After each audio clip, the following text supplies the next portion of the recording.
Very often you hear a term called functional foods. It's bandied about. You kind of wonder what the term functional foods mean. What foods, what are they functioning? What are they doing?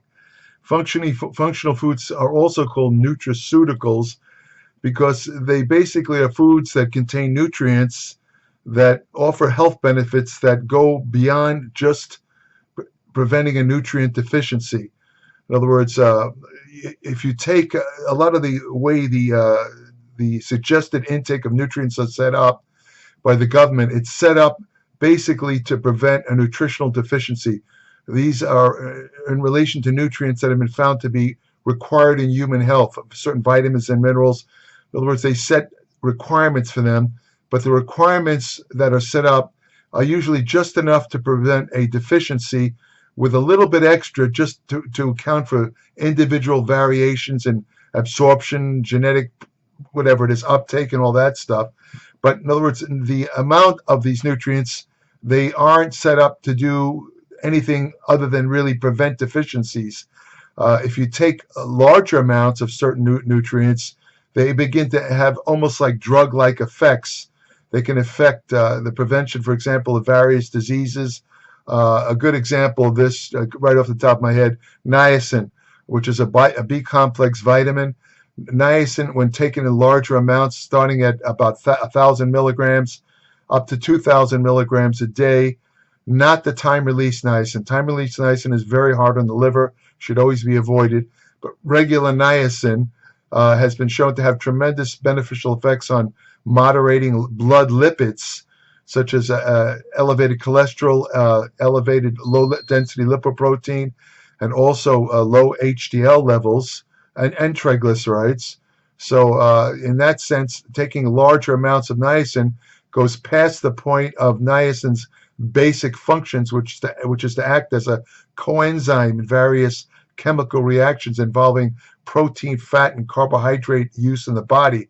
But again, when you take larger amounts, now you get into the nutraceutical quality of niacin, which is to help prevent disease. And that's basically functional foods contain a lot of these nutrients that are thought to offer benefits against the onset of disease. And I should also point out that while there's a lot of supplements available, some of the nutraceuticals, if you want to call it that, in functional foods are not available in supplement form, in actual useful supplement form. Another example that right off the top of my head is a substance called sulforaphane, which is found in cruciferous vegetables like broccoli and Brussels sprouts and cabbage. Sulforaphane activates certain liver enzymes. It helps to break down toxins that you ingest, and it also seems to prevent various types of cancer. From a bodybuilding perspective, it inhibits myostatin, which is a protein in muscle that prevents muscle growth. Sulforaphane is very, very unstable.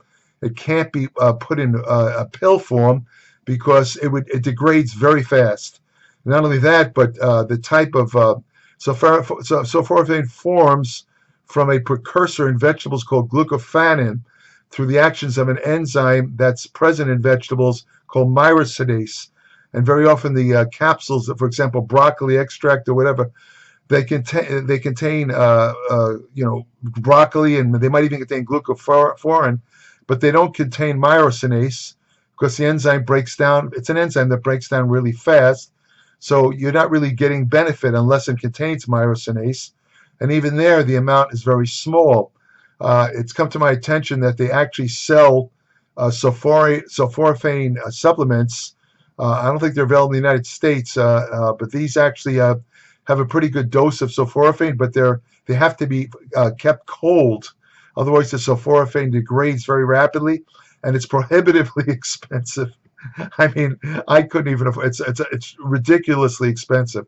It's like $100 every 4 days. It's crazy. Better off to just get it from cruciferous vegetables. But that's another example of a nutraceutical. There are basically two broad positions on functional foods. Proponents argue that they are a consumer-friendly way to improve diets and fulfill the aim of nutrition as a source of preventing ill health. In other words, functional foods, because of their higher content of nutrients, are good for a lot of people that just don't either can't afford supplements or don't want to take supplements.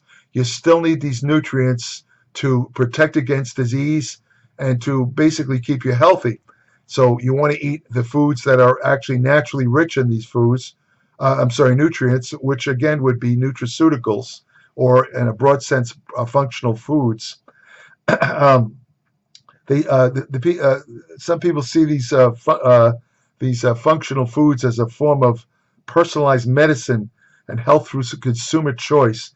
Skeptics argue that the market for functional food is corporate and driven by the need to diversify and create niche sectors in saturated food markets. In other words, they're saying that functional foods is basically a gimmick to get people to buy high-priced foods that are supposedly rich in nutrients. And this is places like Whole Foods.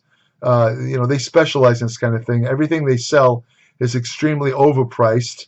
And, they get the people in thinking that they're buying all this organic, great food. And, they really key in on that functional food stuff.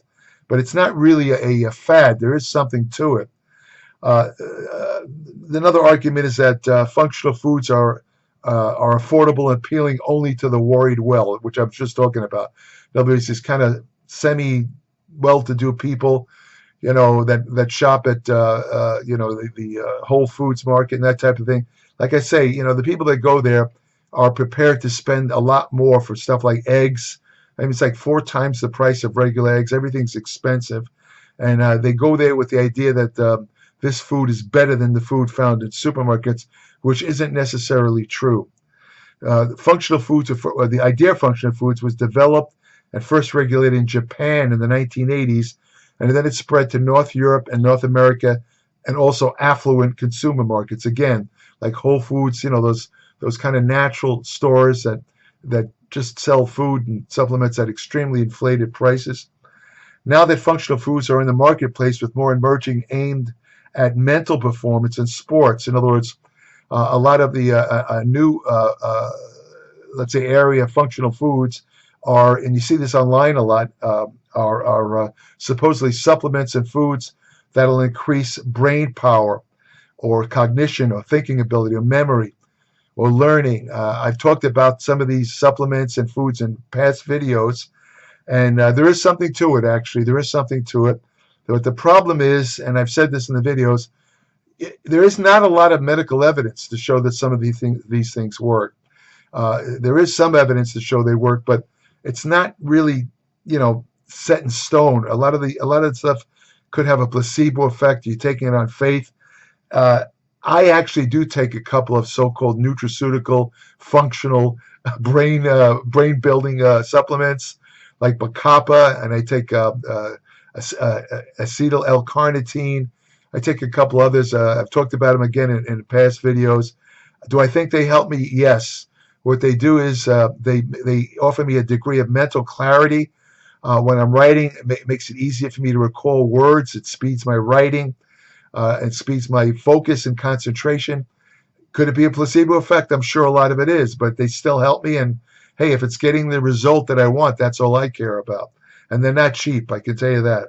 Most of these things are pretty expensive. Examples of some functional foods are foods that are fortified with vitamins, minerals, probiotics, or fiber. Nutrient-rich ingredients that qualify as functional foods are fruits, vegetables, nuts, seeds, and grains. Oats, for example, contain a type of fiber called beta-glucan, which has been shown to reduce inflammation, enhance immune function, and improve heart health. Functional foods are generally separated into 2 categories, conventional and modified. Conventional basically is the natural form of food that has the nutrients already in there. Nothing's been added. They just happen to be rich in some of these nutrients that can go beyond, again, just preventing nutritional deficiencies and improving health. Meanwhile, modified foods have been fortified with additional ingredients such as vitamins, minerals, probiotics, or fiber to increase the food's health benefits. I'll give you a couple examples of conventional functional foods. Berries, kiwi, pears, peaches, apples, oranges, bananas. All those fruits are considered functional foods because they contain nutrients in there like polyphenols and certain antioxidants antioxidants, which are not commonly found in supplements, but which impart health benefits beyond dealing with any nutritional deficiency. Functional food vegetables include broccoli, cauliflower, kale, spinach, and zucchini. Again, the cruciferous vegetables are rich in sulforaphane, which is extremely beneficial substance in preventing cancer, heart disease, most degenerative diseases. Some nuts are considered functional foods, like almonds, cashews, pistachios, macadamia nuts, Brazil nuts. Brazil nuts, just ingesting 3 Brazil nuts gives you your whole daily requirement of the trace mineral selenium, which has been shown to help prevent heart disease and cancer. And lately, it's been shown to actually prevent the virus, the SARS-CoV-2 virus that causes COVID-19, from attaching to the ACE receptor in the body. So, if your diet is rich in selenium, you have tremendous preventive effects against acquiring COVID-19. And if you do get it, you're going to probably have a very light case of it, which will feel like the flu, where you're not going to be hospitalized and have to be put on a respirator. By the way, I did an extensive article on every nutrient and diet technique known to help prevent or deal with COVID-19. It was in the October issue of my Applied Metabolics. I have not seen to this day anything that exceeds that article. The article itself was the size of an entire ebook. With the references and the studies included in the article, it came out to over 100 pages. But if you really want to know how to deal with this type of disease from a nutritional standpoint, read that article. It would definitely, without question, could save people's lives. There's no question in my mind. And other functional foods that are seeds include chia seeds, flax seeds, hemp seeds, pumpkin seeds, beans, legumes, black beans, chickpeas, navy beans, lentils, certain whole grains, oats, barley, buckwheat, brown rice, couscous, seafood that's considered functional food, again, because of the omega-3 content. In fact, fatty fish is the only reliable source of preformed omega-3, DHA, and EPA. The only real way you can get it, other than taking a fish oil supplement, is to eat fatty fish. And these include salmon, sardines, anchovies, mackerel, and cod. Tuna is not a good source of omega-3. Either is, what is that type of fish that, I can't remember the type of fish that a lot of bodybuilders eat because it's extremely low in fat, but it's also, I can't remember the name of it, but it's also very low in omega-3 too, and it actually has omega-6. It's not the greatest fish to eat, and a lot of bodybuilders live on this stuff prior to a contest. Not good at all. Herbs and spices that are considered functional foods include turmeric, which contains, of course, curcumin, which is an amazing substance, tremendous anti-inflammatory effects. It actually helps to prevent delayed onset muscle soreness when you work out. Cinnamon, which may help control elevated blood glucose levels. Cinnamon also seems to have an effect on preventing or reducing the buildup of abnormal protein in the brain called beta amyloid, which is associated with Alzheimer's disease. Again, see, this is way beyond just preventing it. You see what I'm saying? This is not a nutrient deficiency thing. These are substances that actually go beyond just preventing deficiencies and improving health. That's why they call functional foods or nutraceuticals. Ginger is another functional spice, has tremendous anti-inflammatory effects, seems to help in weight loss. It seems to help in muscular endurance. Cayenne pepper stimulates certain receptors in the body. It can actually help you to lose body fat. Again, here we go, functional foods.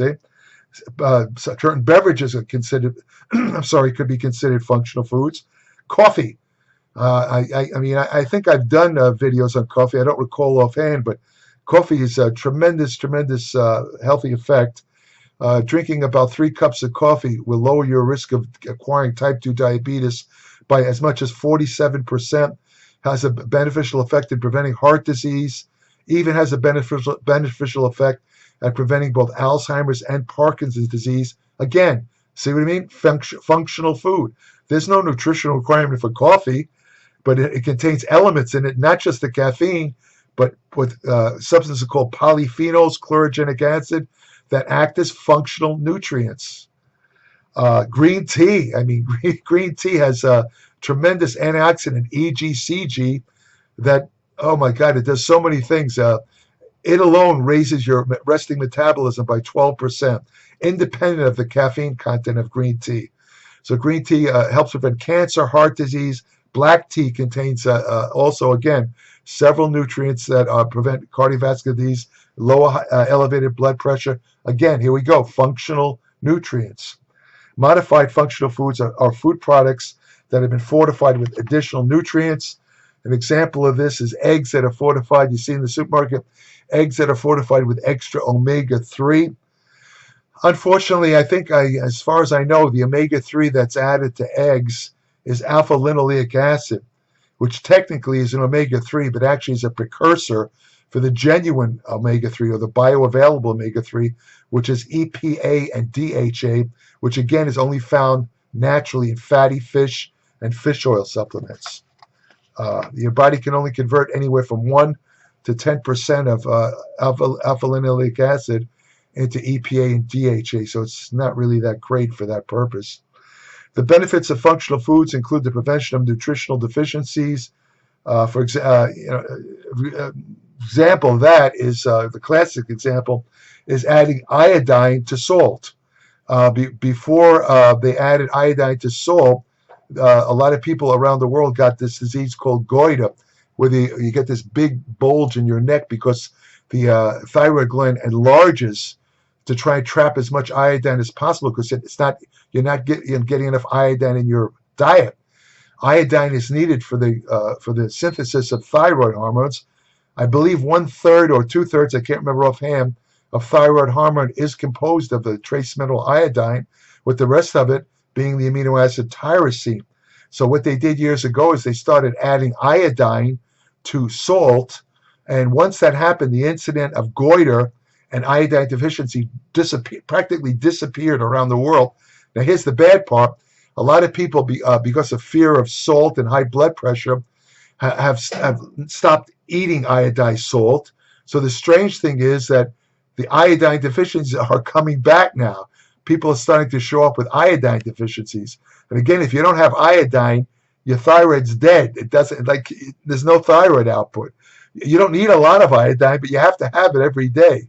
For example, cruciferous vegetables and certain foods, unfortunately, have a substance in it called goitrogens. And what they do is they kind of block iodine uptake by the thyroid gland.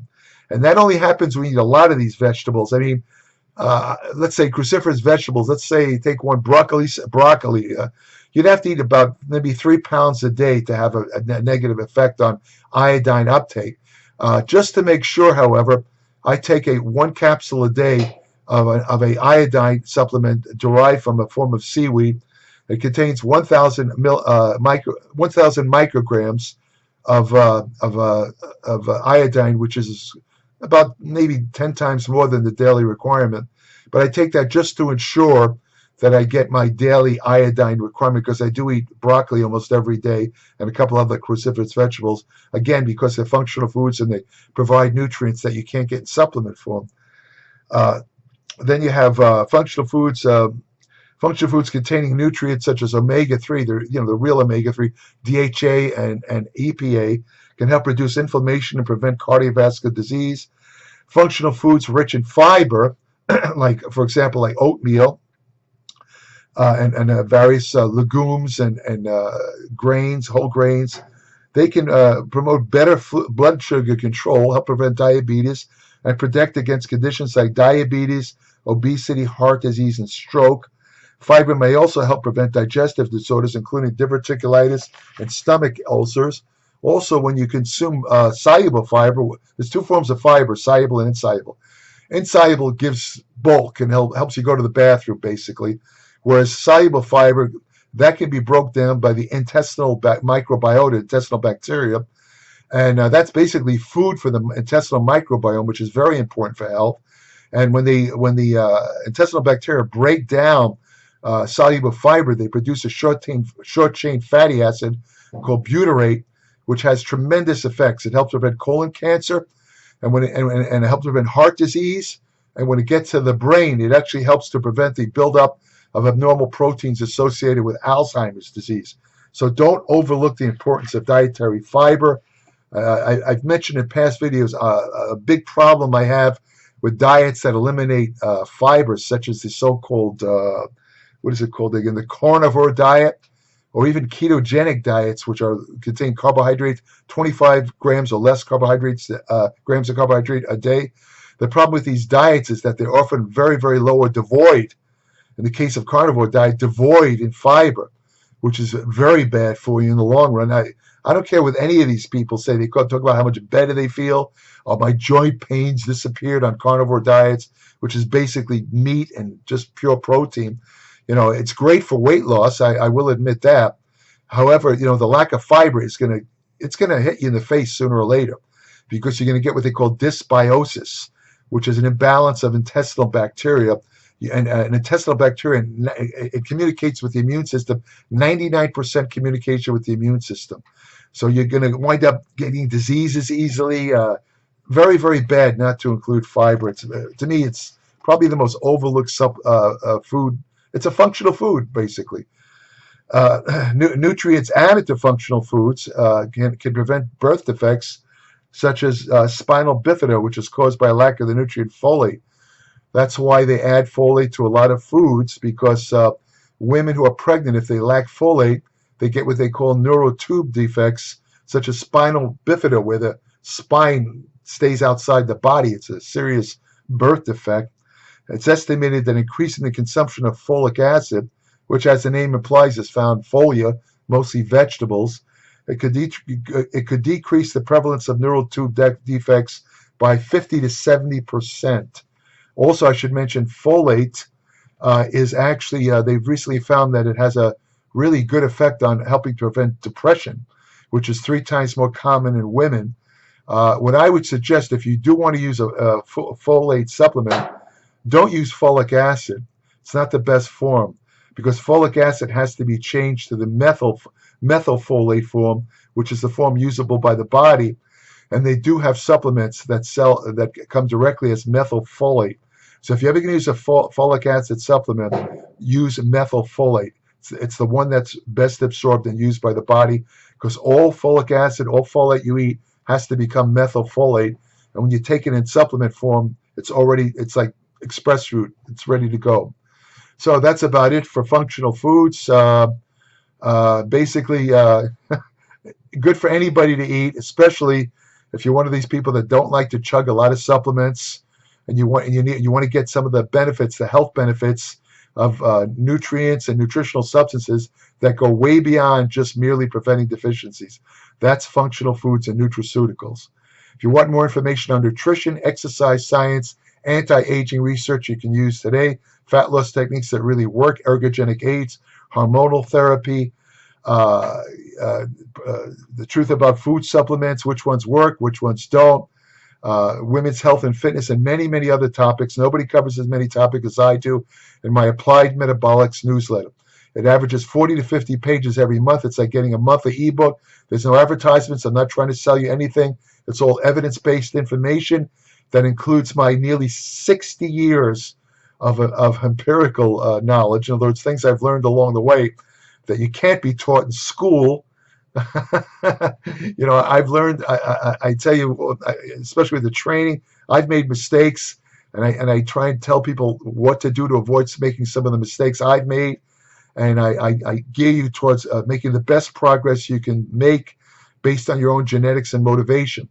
So Applied Metabolics is a fantastic publication for anybody who really wants to have in-depth knowledge of nutrition and exercise science. It's a fantastic resource for personal trainers or anybody who wants to know the truth about. And when I emphasize the word truth, because there's so much BS out there on the internet now, I can't even look at these YouTube videos. They turn my stomach. I mean, there's so much bullshit on there. I'm sorry, I got to use that word. That these people don't know what the hell they're talking about. I mean, and some of these people should be ashamed of themselves because they have advanced degrees. Some of these people have MDs and PhDs yet they're spreading, as President Biden says, malarkey, just garbage. So you won't find that in applied metabolics. It's all, I don't inject, if I have to inject my own opinion, I let you know right away. Most of it is just fact-based. So, this is the publication to get. You can subscribe at www.appliedmetabolics.com. And if you want to have the best friend, by the way, when you subscribe, I'll send you a personal invitation to join my private Facebook page, where every day I post new information on exercise, nutrition, general health. I also have an email portal, my Applied Metabolics webpage. It's for current subscribers only. They can submit short questions, which I will be happy to answer, only current subscribers. I don't respond to comments left under the videos. I don't have time, and my subscribers come first. However, anyone else is welcome to respond to any question left under the videos. I'm not going to do it. I just don't have the time, and as far as I can see, very few people do who do these videos. I mean, I'm giving free information. Come on, what more? I mean, what am I going to now answer every question? I mean, come on, give me a break. You wouldn't do that with your doctor or lawyer, would you? I mean, would you go to a doctor and lawyer and ask him like 20 questions and walk out? Thanks, doc. No, the office secretary will tackle you before you get to the door and force you to pay an office fee. I'm not asking for any fees here, but I can't answer questions. So, I keep saying this in the videos, and people keep asking me questions. It's like they're not listening to me. So, they're just whistling in the wind, because I'm not going to answer questions on the videos. I'm just, if you want me to answer questions, subscribe to my newsletter. It's not expensive, and I will answer your questions if you do that. If you want to have the best friend you'll ever have, who will answer your questions with absolutely no strings attached, go to your local shelter and adopt a dog. Take care.